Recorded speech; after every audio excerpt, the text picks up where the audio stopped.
বিভিন্ন ব্যস্ততাৰ বাবে মেৰিজ ইউনিভাৰ্চিটি বুলি এদিনো ওলাই যাবলৈ সময় উলিয়াব পৰা নাই। এসাঁজ বোলো একেলগে খাম বুলি ভাবি আছিলোঁ, গতিকে দৌবন কাটি কৰি আজি ওলালোঁ। এখেত সেইফালে পাছফালে বহিছে আৰু ল'ৰাই এয়া গাড়ী ড্ৰাইভ কৰিছে। হেল্ল' এভৰিৱান, মোৰ চেনেলৰ নতুন এটা ভিডিঅ'লৈ আপোনালোকক পুনৰ স্বাগতম জনাইছোঁ।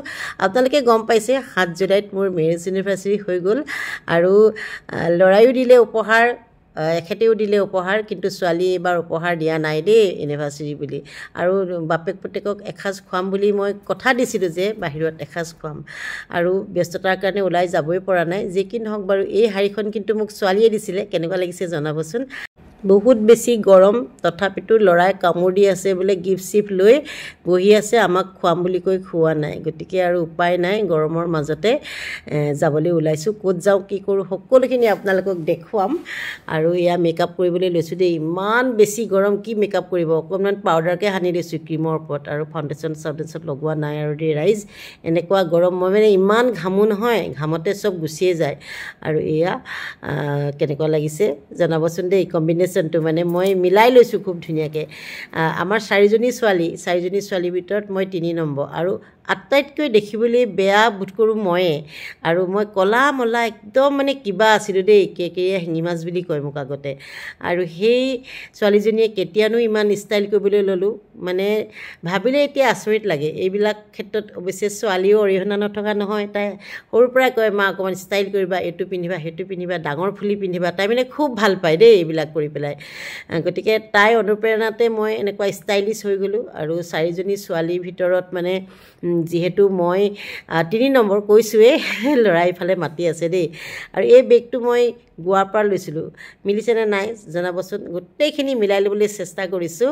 আৰু সকলোৱে মোক কয় যে ঘৰখনৰ ভিতৰত মই আটাইতকৈ বেয়া দেখিবলৈ বুলি কয় আৰু দেই ৰাইজ, কিনো ক'ম আৰু। আৰু দৰ্জা চৰ্জা মাৰি এয়া ওলাই গৈছোঁ খুব ধুনীয়াকৈ। ভাল লাগিছে, অকণমান মানে যান্ত্ৰিকতাৰ পৰা আঁতৰি যাওঁ বোলো, অকণমান নিৰিবিলি সময় কটাম বুলি। এইফালে ল'ৰাই গাড়ী পাৰ্কিঙৰ পৰা উলিয়াইছে, আৰু এখেতে আকৌ গেট খোলা দায়িত্বটো এখেতৰ দেই। গেট খোলা মৰা এখেতে কৰে সদায়, এইখিনি দায়িত্ব এখেতৰ। আৰু মই এতিয়া গাড়ীত বহি লওঁ আৰু খুব ধুনীয়াকৈ, আৰু গান শুনি শুনি দুইটাই নহয় 3টাই যাম। আমি সাধাৰণতে 2টা যাওঁ যে, 2টা বুলি ওলাই গৈছে মুখত। আৰু সদায় মই আগ চিটত বহোঁ ল'ৰাৰ সৈতে, আমি খুব জমনি কৰি যাওঁ। এখেতে সদায় পাছত বহে। বহুতে সেইটো মন্তব্য কৰিব এতিয়া মানুহজনক পাছত বহাইছে বুলি, এখেতে পাছত বহিয়ে ভাল পায়। আৰু ল'ৰাৰ সৈতে আমি যিহেতু খুব মানে যোগ কৰি যাওঁ, বিভিন্ন কথা পাতি যাওঁ, গতিকে মই সদায় আগতে বহোঁ। আৰু এয়া হাইৱেত উঠিলোঁ, নেশ্যনেল হাইৱেত। আৰু ইমান ধুনীয়া লাগিছে নহয়নে পৰিৱেশটো।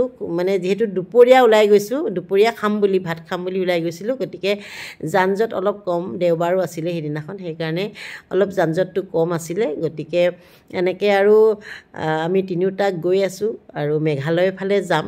সাধাৰণতে বাৰ্থডে হওক বা ইউনিভাৰ্চিটি হওক, মই আগতে কেতিয়াও মনোৱা নাছিলোঁ। যেতিয়া ল'ৰা ছোৱালী ডাঙৰ হ'ল তেতিয়াহে এইবিলাক মনাবলৈ লৈছোঁ আৰু দেই। আৰু ছ'চিয়েল মিডিয়ালৈ অহাৰ পাছত সকলোৱে গম পায়ে যায় ন, ইউনিভাৰ্চিটি কোনদিনা, বাৰ্থডে কোনদিনা। আৰু ল'ৰা ছোৱালীৰ উৎপাততে মানে আজিকালি বাৰ্থডে বা ইউনিভাৰ্চিটিটো উদযাপন কৰোঁ। আৰু উদযাপন মানে একেবাৰে ঘৰুৱাকৈ, ঘৰতে, কোনো মানে পাৰ্টি এনেকুৱা ধৰণৰ নহয়, ঘৰতে কেতিয়াবা কেক এটা কটা হয়। যোৱা বছৰ অৱশ্যে ছোৱালীয়ে কেক এটা দিছিলে, কেক কাটিছিলোঁ। মই তেতিয়াই কৈছোঁ কেক চেক নিদিবা, মই নাখাওঁ। আৰু এইবিলাক পশ্চিমীয়া সভ্যতা, মানে পশ্চিমীয়া যিবিলাক মানে নীতি নিয়ম, এইবিলাক মই বৰ এটা ভাল নাপাওঁ। যে কি নহওক, এয়া আহি আছোঁ খুব ধুনীয়াকৈ, দেখিছেনে ইমান ধুনীয়া মানে দৃশ্যবিলাক, মানে চায়েই ভাল লাগিছে। কিনকিনকৈ অকণমান বৰষুণ দিছিলে দেই মেঘালয়ৰ ফালে, আমাৰ গুৱাহাটীত বোধকৰো দিয়া নাই, সেইফালে অলপমান দিছিলে। যি কি নহওক ধুনীয়াকৈ আহি আছোঁ। আৰু আহি এয়া সেউজীয়া, মাজে মাজে যেতিয়া এনেকৈ সেউজীয়াবোৰ দেখোঁ নহয়, মোৰ বহুত কথা মনলৈ আহে, মানে কিবা লিখিবলৈ মন যায়। যিহেতু মই কবিতা লিখিছিলোঁ এটা সময়ত, খুব বেছি কবিতা লিখিছিলোঁ, এতিয়া আৰু লিখা মেলা বাদেই দিয়া হৈছে। সেউজীয়াবিলাক যেতিয়া দেখোঁ মনলৈ বহুত ভাৱ আহে, কিবা এটা লিখিব মন যায়। কিন্তু এই যান্ত্ৰিকতাৰ মাজত, আৰু যেতিয়া এয়া ভিডিঅ' বনাবলৈ ল'লোঁ, তেতিয়াৰ পৰা লিখা মেলা মানে সম্পূৰ্ণ বাদ দিয়া নিচিনা হৈছে। মই এখন আত্মজীৱনীও লিখি আছিলোঁ, সেইখনো আধা লিখা হ'ল। আৰু কথাৰ মাজতে এয়া আহি পাই গ'লোহি, ক'ত আহি পাই গ'লোঁ গোটেইখিনি জনাই আছোঁ ৰ'ব আপোনালোকক। এয়া আহি পাই গ'লোহি অৰণ্য, ন বাবলু? অৰণ্য কেনেকুৱা লাগিছে? ভাল লাগিছে। ফাৰ্ষ্ট টাইম আহিলোঁ, এইটো আনএক্সপ্ল'ৰ্ড প্লেচ একচুৱেলি, বহুত ভিতৰত আছে, বহুত মানুহে নাজানে এইটো। আৰু যোনখিনি মানুহ আহিছে কমেণ্ট ছেকশ্যনত জনাব আপোনালোকে কেনেকুৱা পালে আহি, চাই থাকক ভিডিঅ'টো। হয় আমি অৰণ্য ৰিজৰ্টলৈ আহিছোঁ খুব ধুনীয়া এখন ৰিজৰ্ট USTMৰ কাষৰ ৰাস্তাটো দি সোমাই আহিব লাগে বাকীখিনি গোটেইখিনি ৰিজৰ্টখন আপোনালোকক দেখুৱাম কি কৰিলোঁ কি নাই তেনেহ'লে আজি ভিডিঅ'টো ইমানতে সামৰণি মাৰিছোঁ ধন্যবাদ bye bye love you all